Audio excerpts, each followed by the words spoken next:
Welcome to the Silver Screen Podcast. I'm Jared Boomer. And I'm Katie Gainey West. This is a podcast about movies and pop culture.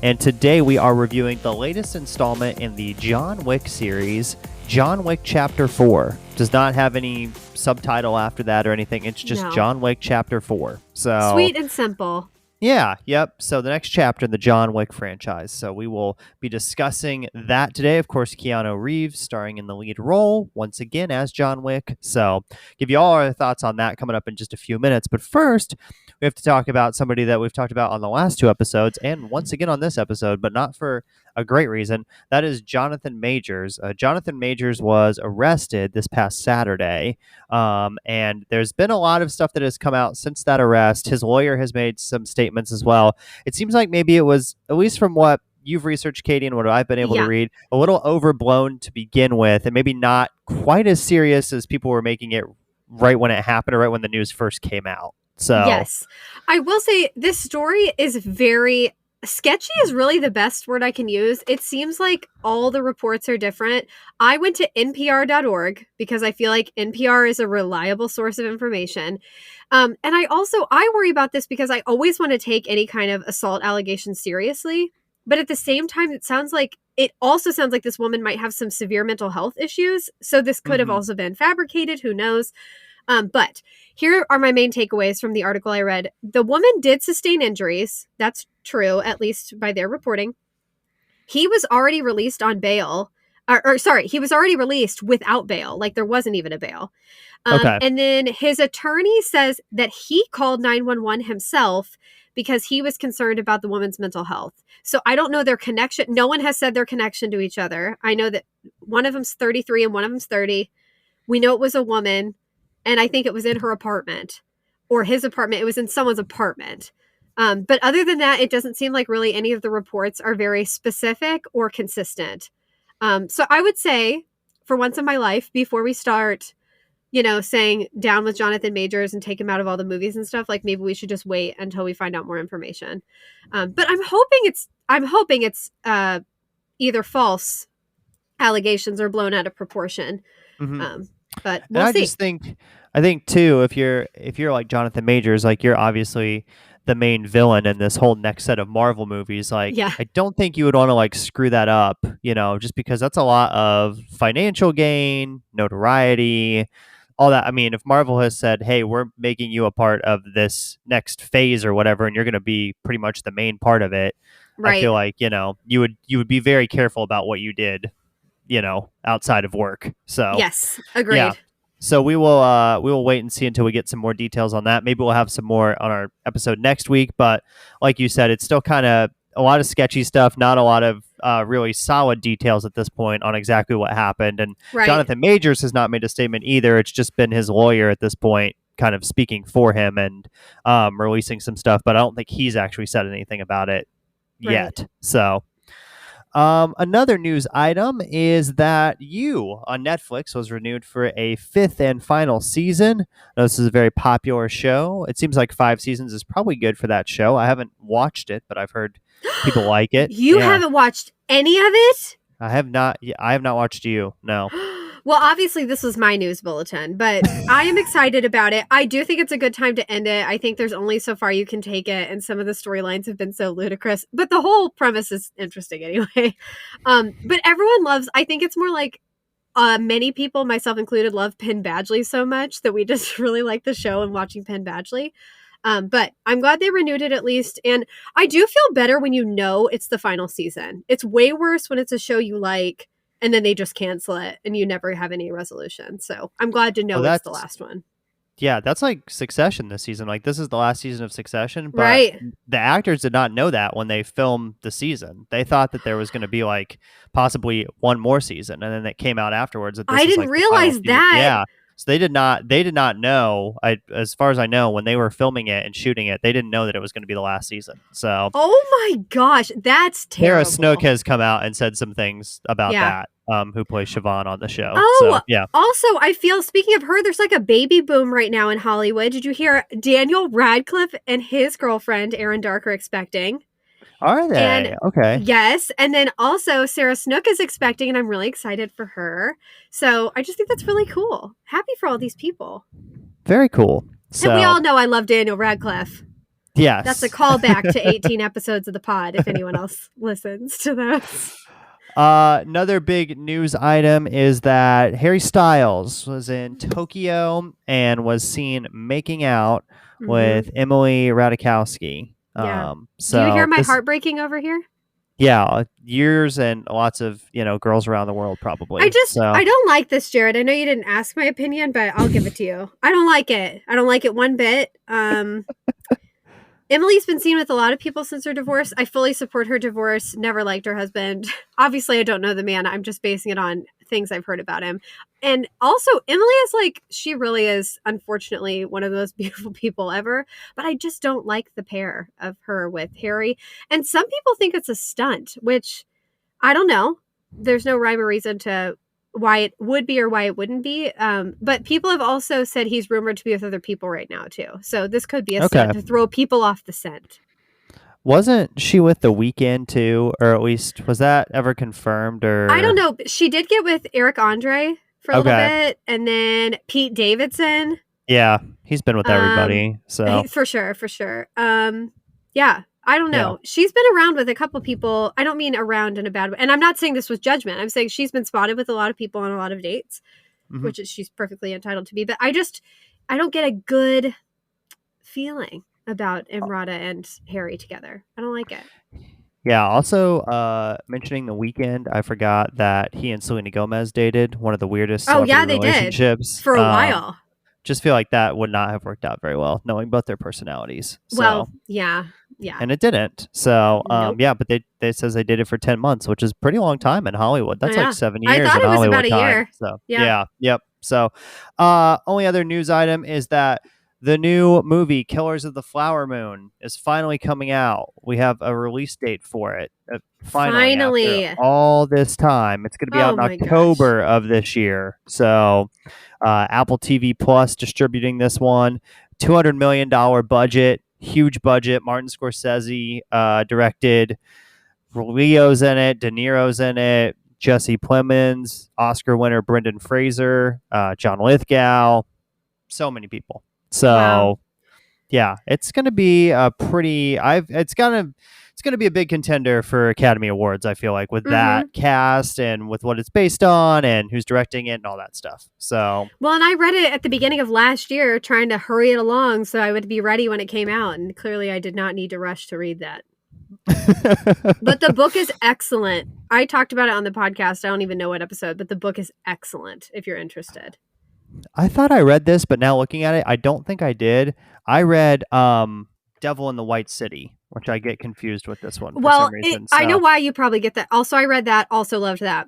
That's that's a about great H.H. book. Yeah. Holmes, the serial killer. And Leo has also been associated with that. And then they talked about Scorsese.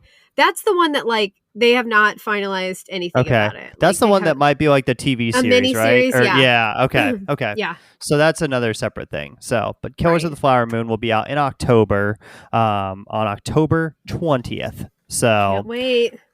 yes, select cinemas on October 6th, going wide on October 20th, and then we'll be streaming on Apple TV Plus at some point after that. So, Okay. so there's all of our news for today. So no corrections on this episode, and now we do have our recommendations. I don't have a ton of recommendations this week, but Ted Lasso, first episode was good. Succession, I'm almost done with the first episode, pretty solid. That's what I've been watching. Obviously, two of my favorite shows, so they're back for new seasons, final seasons for both of those shows. A lot of my shows are final seasons this year. Barry is having its Aw. final season.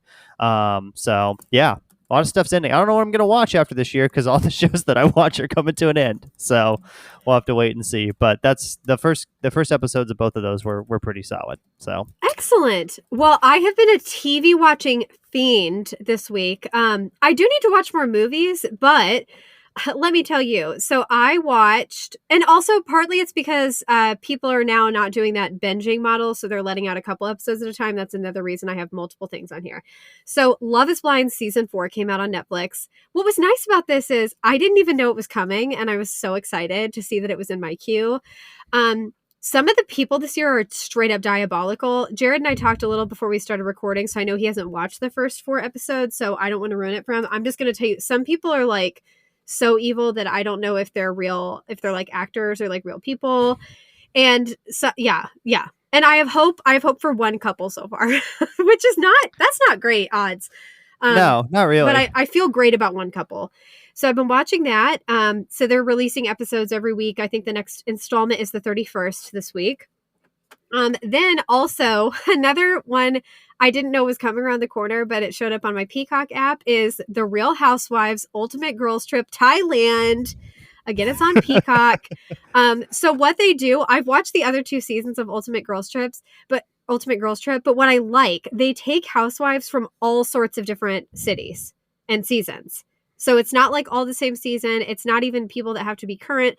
And it's people from everywhere, like Potomac, Miami, New York, New Jersey, OC, whatever. And they put them all together and then they go on like a week or 2-week long trip and then they film it.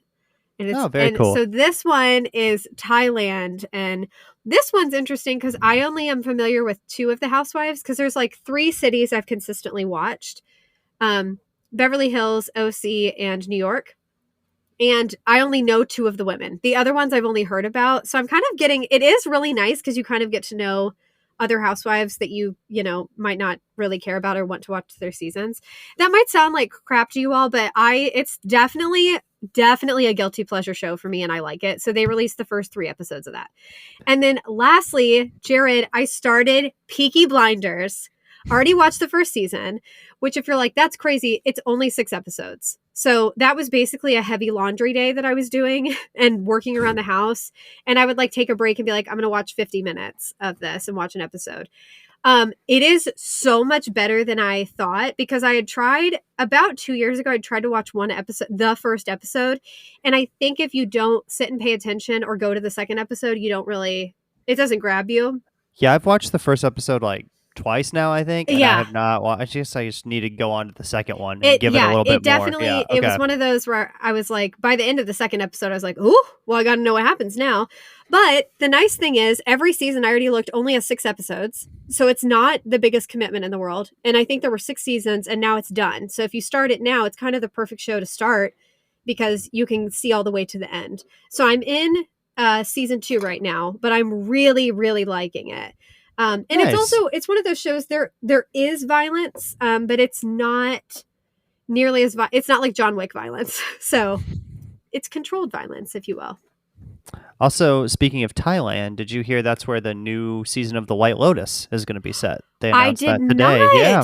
I bet a lot of people are going to start going there. I have heard Thailand, Vietnam, some of those places are stunning. So that's cool. Yeah. Wow. So it'll be cool to see the scenery of Thailand on the new season of The White Lotus. So, okay, on to our review of John Wick Chapter 4, released on March 24th of 2023.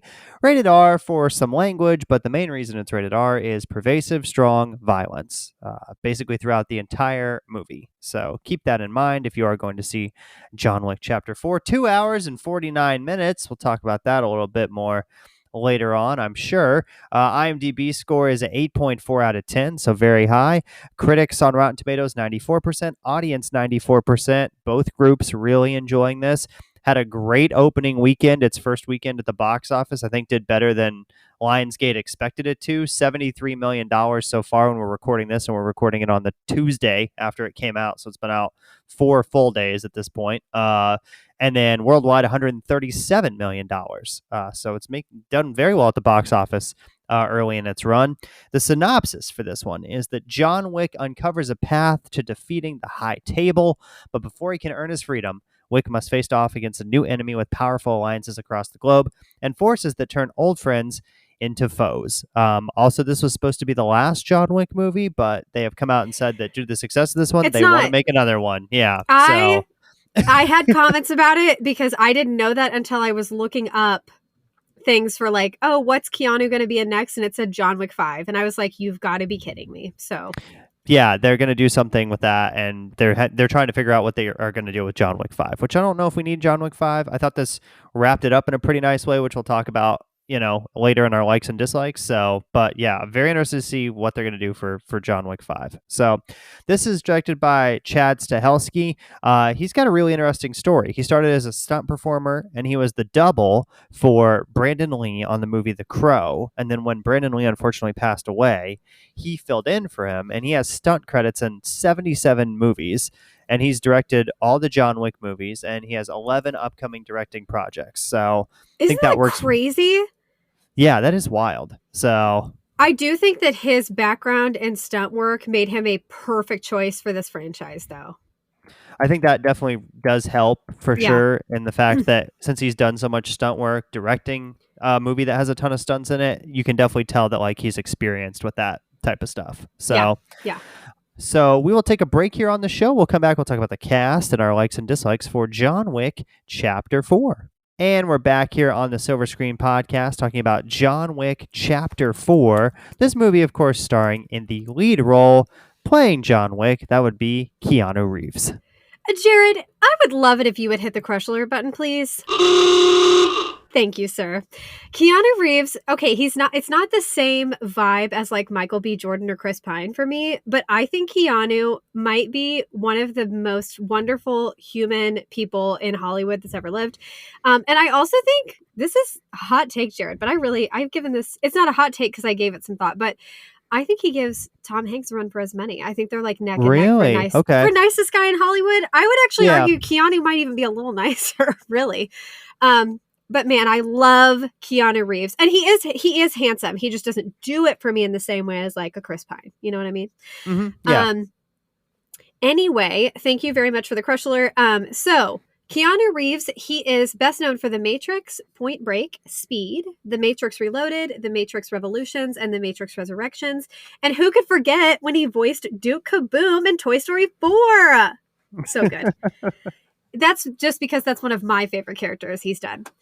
He already has 6 upcoming projects, including, like we just mentioned, John Wick Chapter 5, which I wrote, Constantine 2, and Ballerina, which is a John Wick spinoff starring Ana de Armas. Interesting. Also, you have to say her name, Ana de Armas. Like, Ana de Armas. Whisper voice it, yeah. Mr. President. Yeah.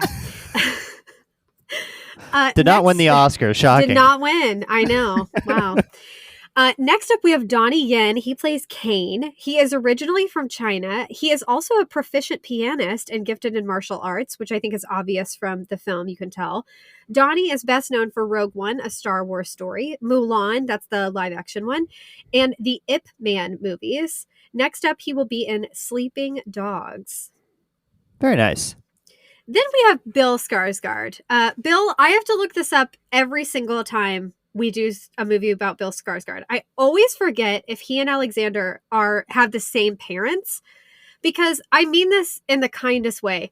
I look at Bill and I look at Alexander and I go, well, clearly there's a different parent. There's no way. Apparently, yes, there is a way. They have the same parents. I just feel like they look related, but so different. And Alexander is so good looking. I'm just confused by it. But Bill's not bad looking. It's surprising to me, is what I'm saying.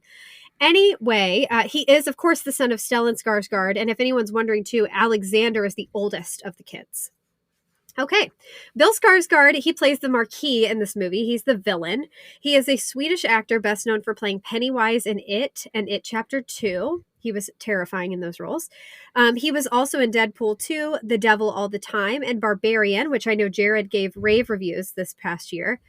Next up, he will be in Nosferatu, Emperor, Boy Kills World, and The Crow. How crazy is that we mentioned Chad Stahelski and his affiliation with The Crow, and they're remaking The Crow, which is so weird. Is wild, yeah. Yes. Also, sidebar, you all, we can message each other while we're recording, and Jared said, forgot we're going to talk about Chris Pine a lot next week. Yeah, prepare yourself, because Chris Pine and Reggae Jean Page are both in that movie. Reggae is Arjun's doppelganger, so just get ready for Dungeons and Dragons. The only reason I'm seeing that movie, reason I'm seeing it is because those two are in it. I don't know a thing about the game. People play it. I don't know. Whatever. I'm just going to stare at them. Already bought my tickets. Can't wait. This, but back to this movie, John Wick 4 also has a fantastic cast of men, also starring Ian McShane, Lawrence Fishburne, the late Lance Reddick, may he rest in peace, Hiroyuki Sanada, Shamir Anderson, and Clancy Brown. There we go. That's a cast for John Wick Chapter 4. So Yes. we'll talk about our likes first, obviously, because that's what we do. But I think the big thing with the John Wick movies that stands out, as opposed to maybe some other action movies, is the locations. And Yes. specifically, the way they use those locations. I had a like that. I think the lighting in these movies is always really cool in terms of how they light the different set Mm-hmm. pieces. And in this one, you have a lot of different ways that they do that, sometimes with just like LEDs, sometimes it's, in the final sequence it's the sunrise. They do it in a lot of different ways. But I think if you see like a still photo from a John Wick movie, you're like, oh yeah, that's a John Wick movie. You can just tell somehow, just due to the way that the sets are and the locations and everything. So, and in this movie, obviously they go a lot of different places. They go to Japan, they go to Paris. They're kind of all over the place in this one. Really good point, Jared. The locations were one of my favorite things of the whole thing. I know that wasn't a really great sentence, but I adored the locations, and it was really cool to see like Japan and then Paris. I thought that was a really good, um, very good different locations, but also both very cosmopolitan, very famous. Of course, Paris, I was beside myself, so excited. It was like watching Emily in Paris again because everywhere they went, I was like, oh, I've been there, I've been there, I've been there. I know exactly where they are. Oh, yes. And there was one point, because we saw it just last night, so it's very fresh in my mind. Where they were standing, where they go to Sacre-Cœur, and where the corner where he was talking to, I think to Ian McShane, oh, maybe it was Kane, but he's talking to one of them, and he's standing there, and I was like, we stood right there. Like, I know exactly where he's at, and we took a picture there. So I just thought it was very cool. And it also made me laugh too, like when there's a huge car chase around the Arc de Triomphe, and that, first of all, I could so see like 18 car accidents happening there because the cars, it was terrifying. And we went there at night, which was cool because that they were there at night. And so that's Mm-hmm. exactly how I saw it too. But it was neat because all these cars are terrifying, racing around that fast, and they don't have lanes. They don't do like we do here. So it's just willy nilly, but everyone there is so used to it, and they're really pretty good at driving, and like they're used to that kind of maneuvering. But man, if you made one false move or went the wrong way or drew a gun and started killing people, like it would cause quite a ruckus. And it definitely did in the film. But the locations were stunning. And it reminds me a lot of James Bond, which I love Mm-hmm. James Bond. Yeah. And that to me is a big appeal of James Bond to me always has been the locations. Another like is the soundtrack, and I was just going to say too, the sound in general. Sometimes in action movies, for whatever reason, you cannot hear dialogue very well. But Mm, in this movie, did not have that problem in the theater that I was in. I could hear everything very clearly. It seems like sometimes action movies just, for some reason they forget about that part of it and they just focus on right. the big explosions and gunshots and everything. But I thought this was very well, sound edited and mixed. I thought it's, sounded very good as a whole. And then, like you pointed out, Katie, the soundtrack is really fits for all of these movies. So, Yes. Yep. And a lot of the songs I know, but it's not really music I'm listening to all the time. But every song that came on, I was like, oh, this is perfect for what's happening in this moment. And I think it takes a special kind of person too, to like a sound engineer, to say, this is the song that we need here, and to have that breadth of knowledge too, to know what songs will fit where. So that and was really good for me. Yes. I like too that in the action sequences, not everyone had music associated with it. Some did, but some didn't, Yeah. and I thought that made them stand out a little bit more as well. Like What a good point. if it was like a one-on-one fight, usually it didn't have music. But if it was Yeah. like a big, they're fighting a bunch of people or he's fighting a bunch of people, normally it did. So I thought that was interesting. Another thing, I forgot to put this in here, but I haven't talked about this in the last few movies. I was really impressed with these suits. Not John Wick suit. Well, I liked John Wick suits a lot, but I was so impressed with what they put Bill Skarsgård in. If you looked, I mean, the tailoring on those suits was spectacular. All the little like accoutrements that they put, like the little brooch pins, all of his glittery suits, like the fabric. I don't know what they made that of, but it was stunning and just beautiful craftsmanship. I was really impressed. Yeah, his suits that he wore were great. Donnie Yen's suit was really good. Yes. Yeah, so as Kane. So yeah, lots of good wardrobe in this movie. So Yes. another like, of course, for the John Wick movies, this is throughout all of them, is the stunt work, the stunt choreography. It's very cool. I would say in this one, they do a lot of action sequences with a lot of different things, which makes them like stand out. Like I said, some are one on one, some are big group things. Katie mentioned the big car chase type thing that Yeah. happens around the Arc de Triomphe. There's there's fights with swords, there's fights with guns, there's fights with hand-to-hand combat. Nunchucks. Yeah, there's fighting with nunchucks, there's fighting in small spaces and in big spaces. So there's all kinds of stuff in this movie that they work in, and every action sequence felt a little bit different, which I think is good. I think that's what you want, because if you just do the same type of action throughout this whole movie, it would get boring. And I'm going to argue in the dislikes that I think you could maybe cut some of the action, which I know is a wild thing to say in a John Wick movie, but I had a few thoughts that maybe you could cut some sequences. But I think for the most part, the action sequences, especially that last hour, was really good in terms of the build up to the final action sequence. Jared, I fully agree with you about the action sequences and cutting them. So we'll talk about it because I'm with you. The choreography, without fail, the stunt choreography was the most impressive thing about this film to me. There were some scenes that went on forever. I just thought no man would still be standing. No human being could withstand this. Like, there's no way you'd avoid this many bullets, this many stab wounds, this many anything. But I know that's the appeal. I fully get that that's the appeal of John Wick. But I was beyond impressed with the stunt choreography. I don't know who thought of it. I don't know how they have the ability. And it's interesting because I read somewhere this week they were talking about adding stunts, like stunt double work, to the Oscars as a category. And I don't think that had anything to do with John Wick, but it just happened this week that I was hearing about it. So it's fresh in my mind. I would fully support them putting that as an Oscar category because those people do not get enough recognition. And also, like, I would never want to be a stunt double. I think it's way too dangerous, but it's incredible what they can do. And I really think this movie should be recognized for the choreography and all the work that goes into it. And I loved the camera work around the stunts. Like, it was so interesting when they were heading to Sacré-Cœur. They're in that part of Montmartre, which I knew that stairway that they were on, that was such a cool move to like be at the bottom of the stairs and watch all of this stuff from the bottom going up.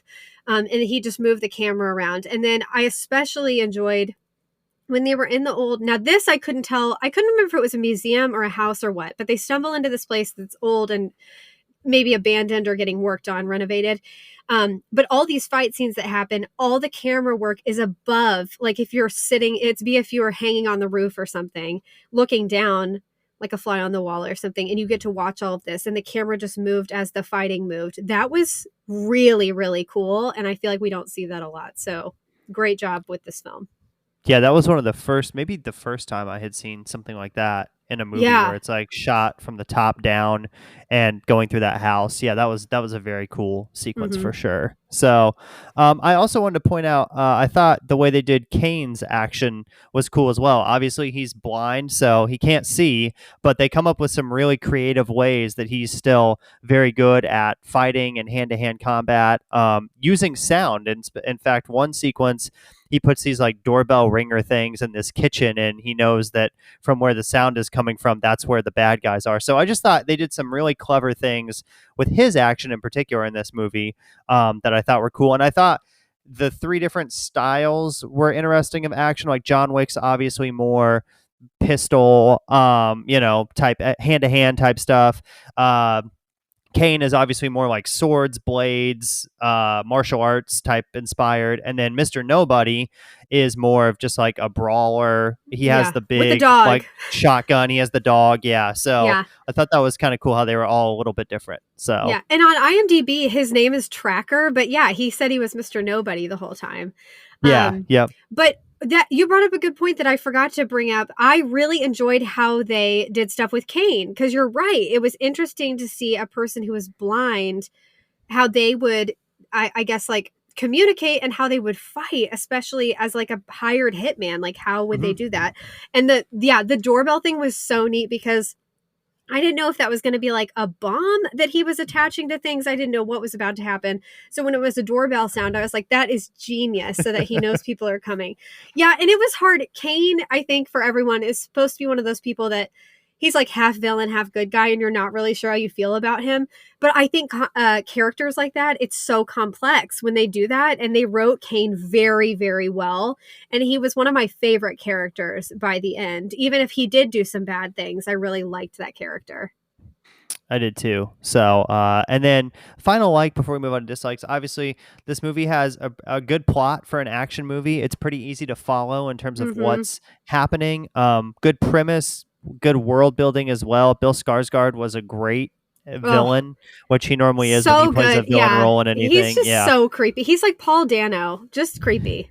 Yeah, so he was really good in his role as well. And I liked. I This is more of a spoiler, so I won't give the whole thing away if you haven't seen the movie. But I liked the final sequence as well between Kane and John Wick. Kind of what Yes. happens there, and how that there's a lot of drama during that sequence, a lot of tension. And I thought, Mm, the whole movie's kind of building up to that. And the way that they executed it, I thought was really well done in terms of me as an audience member being really invested in what was happening in that right. final 15-20 minutes. So, Yeah, I don't really have much more to add to that, but those were my thoughts about as far as like it was good, especially for an action film. This movie was what I expected. It's kind of like Creed 3, but it was exactly what I wanted. I don't feel like, I overpaid. I don't feel like I was cheated out of an experience. I definitely have some dislikes, but I feel like for the people that really love the John Wick series, I see why they love it, and I think this movie was successful. It was kind of like Top Gun Maverick. It gave everybody what they wanted. let's move on to dislikes now. This is a very long movie, 2 hours and 49 minutes. That's a really long action movie.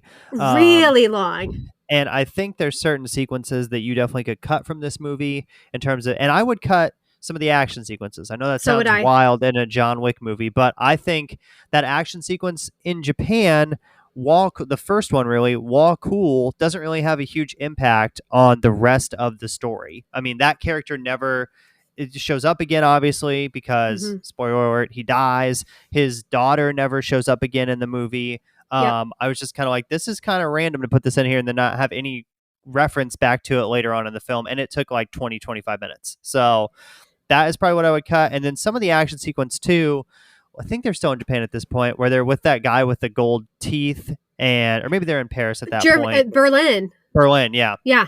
That's right. So the guy with the gold teeth, he has to go there and kill him basically to become a part of this family so that he can duel at the end of the movie. But I thought that was a little long. That card game sequence was kind of weird, and again, some more things Yeah. that maybe you could cut Didn't out. need it. So and that one was a very long action sequence too. So Yeah. You reminded me of something that I forgot to write down, so I'll mention that first. That Berlin was cool because I had been there. The one thing I really didn't like about the Berlin scene, I also thought it was too long. I thought that absolutely could have been cut down because that guy wasn't a big deal. I mean, mainly he was like, and again, it's really hard for us at this point to talk without spoilers. So if somebody doesn't want to hear them, I'd advise turning this off and coming back later, please. But that guy was really just, he needed a body part to like prove that he had killed him. And I felt like that scene was so long for just, I need to kill this guy and take a souvenir back with me. But what I couldn't stand was they were in that club. There were people getting murdered left and right, and people were just dancing in this club.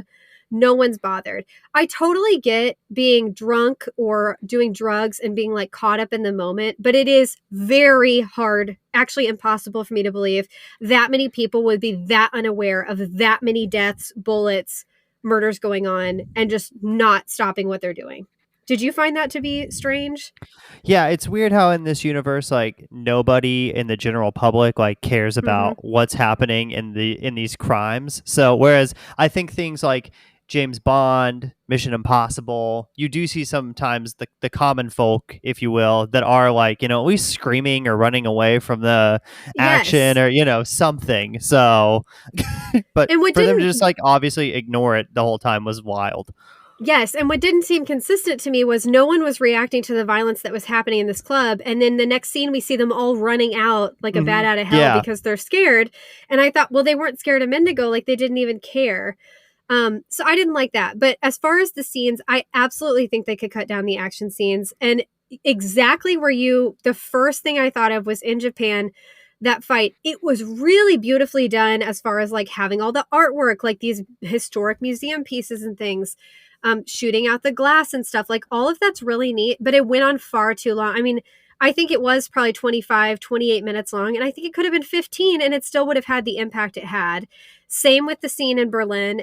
And the one that actually really drove me mad was in Paris on the stairs, because by Okay. that point I loved that scene. It was so good, and I even laughed when he fell down the stairs. Well, I wanted to cry, but then I was like, oh, that's funny, because Kane was like, I need you to get up. That was funny.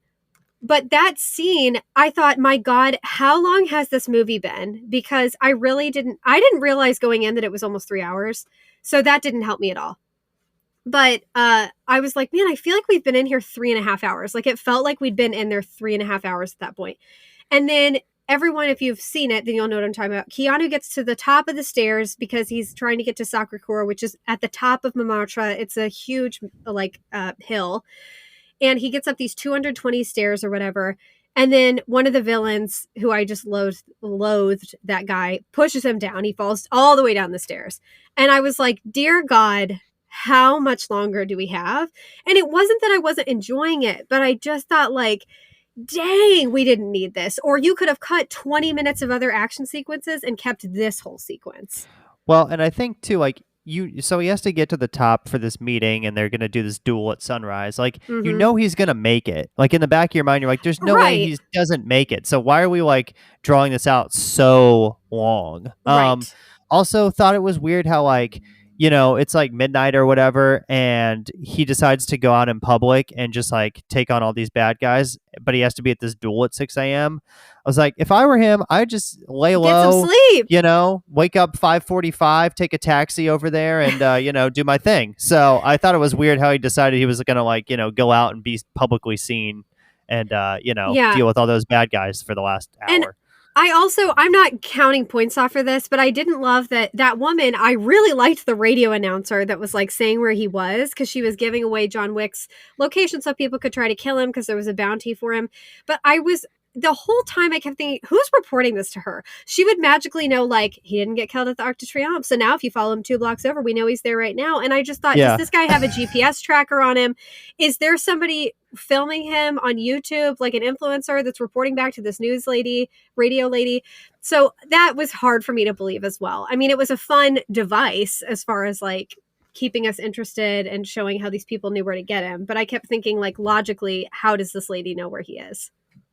Yeah, that was kind of weird too. And you mentioned the pacing. I just found this article on Variety, but it was an Uh-huh. interview that Chad Stahelski and his editor, whose name is Nathan Orloff, they did it with IndieWire, and they said the first cut was 3 hours and 45 minutes. Oh my word. So this is what Chad Stahelski said. He said, quote, "To be really honest with you, zero was planned out. Our first cut was 3 hours and 45 minutes, and it felt like 3 hours and 45 minutes. We were like, oh, we're so screwed." So then they talked about how they edited it. And then he also said that every time the film lost even just 30 seconds of footage, he forced the post-production team to rewatch the entire movie again to make sure that it flowed.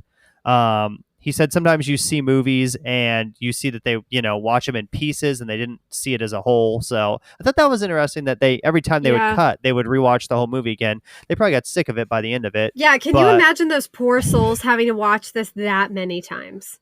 that's wild. So I could Oh, see you edit for a couple weeks and you're like, let's watch it again. right. Or you edit for a week Right. and at the end of the week, we're going to watch it and see what we edit, the whole thing. But Yeah. it's weird that every single time they cut something, they would watch Yeah. the whole movie again. Another dislike, this movie doesn't even care about the Bechdel test. No. There's no, so half the female characters don't even have names. There's like 3 in the whole movie. Yeah. None of them ever talk to one another. So No. yeah. I won't dwell on it. It's just like, this is what I thought when I went home. I was just thinking, like, as much as, yeah, I support these movies. I love James Bond. I go see Marvel movies. But I am really, really tired of it. And I'll keep saying it because these are movies that are like not thought provoking, not life changing. They might be fun, but they're geared for men. And it's just yet another industry where men are still on top and we're doing things for men. And that drives me crazy. And there's a lot of women. Yeah, we have some female directors and we have Reese Witherspoon and other people have production companies, but like we are clearly still making movies, the majority of them for men. And things like all this violence, I couldn't help but think yesterday while I was watching all this violence, how we'd heard news earlier in the day about a shooting in Nashville. Now that was a woman, oddly enough. There's only been 5, by the way, 5 mass shooters that were women in the history of the world. Okay, at least in America. But America's the only one that has this problem. So anyway, sorry, soapbox, but I do think there's a correlation. We're seeing all this violence and we're seeing these stories being told and they're not really original and they're not really thought provoking. And that does drive me insane. And yeah, the women, we saw a really cool daughter of the Japanese man, like in Japan. That was cool. But we don't see her very long. We see a daughter that plays the violin. We see her for 30 seconds, maybe in one scene. And then we hear the radio announcer who's a woman. And that's the extent of women that are involved in the film. And then we know Bridget Moynihan, John Wick's wife, we see a flashback to her. That's it. And I think this franchise does a worse job than other action franchises because, like, James Bond has female characters. Mission Impossible has female characters. Even The Fast and the Furious has some female characters that have been, in the series the whole time. So there are action movie series that do include female characters, if not a couple of them, in their movies. And this one just doesn't really have any at all. So that would definitely be sort of an area where it is lacking. So you can watch this movie without the other ones, but if you watch the other ones, you'll probably get a little bit better background. Like, I couldn't remember if I watched John Wick 3 or not, so I watched a recap before I watched John Wick 4, and I think that helped me understand some of the things that were going on with the high table. Things like that helped me understand kind of the lore and the backstory a little bit better going into this one, just watching that quick recap, because I think I had seen John Wick 3, but it had been a while. So I only watched this week. I watched John Wick 1, really liked it. I almost think I was more interested in 4 than in 1. But there were things I didn't get, like he's missing a finger. I had no idea why, because a couple people were missing the same finger and I had no understanding of that. Lawrence Fishburne, I knew he'd been in a couple of them. I had no idea because he wasn't in the first one. I know Angelica Huston, she had been in a couple, or at least one of them. She, there's just things that I didn't get. I did understand Lance Reddick's character and Shane and Ian McShane. I knew the hotel, like the semblance of the hotel, those kinds of things I got, but there were things that I didn't understand, but I don't think it really detracted from the film. I'm just saying I can see how this built on a story that if you hadn't watched all 4, you might be lost a little bit. Let's see. Another dislike that I had is I just thought Keanu's delivery of his lines in this movie was so bad. It was like I don't know. It was like he hadn't talked before or something. It was like he didn't have many lines anyway, but every time he would say a line, I was like, why are you talking like that? Like, did you get handed the piece of paper 4 seconds before you shot the scene and had to, it was like every line he just didn't really deliver with any confidence, or it's a weird speaking tone too. I'm like, you don't talk like that, man. I know what you sound like. Like, why? And why? Are you...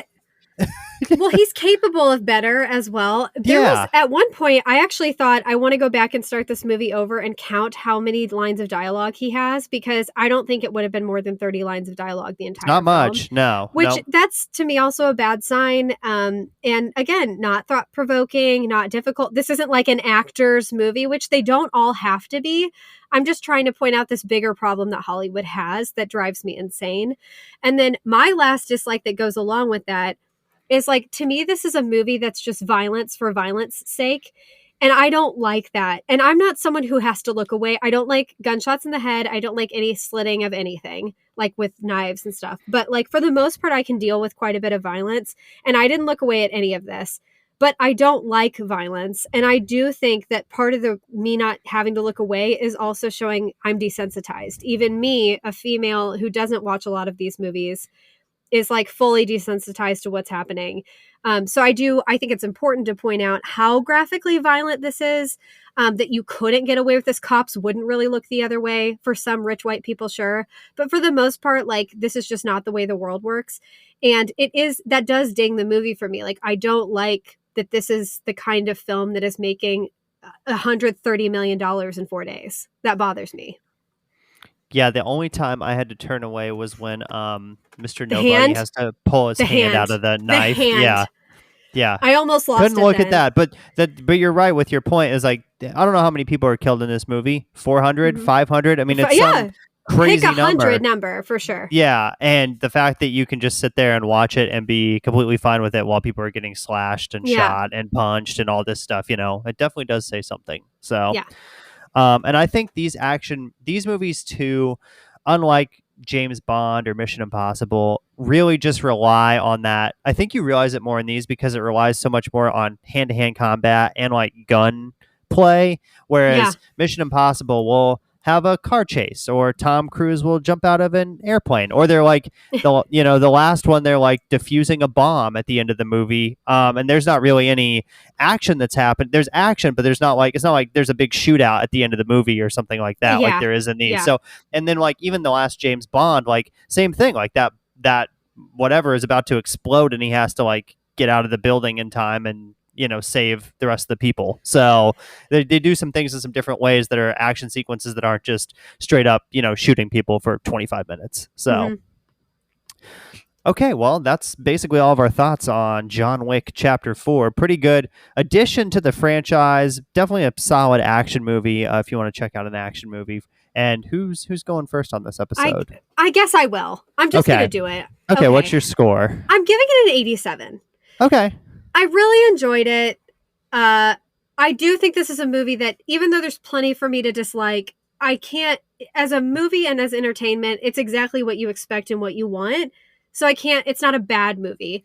The things I didn't like about it are just like the violence. There's no women. There's really no life-changing story or things to think about.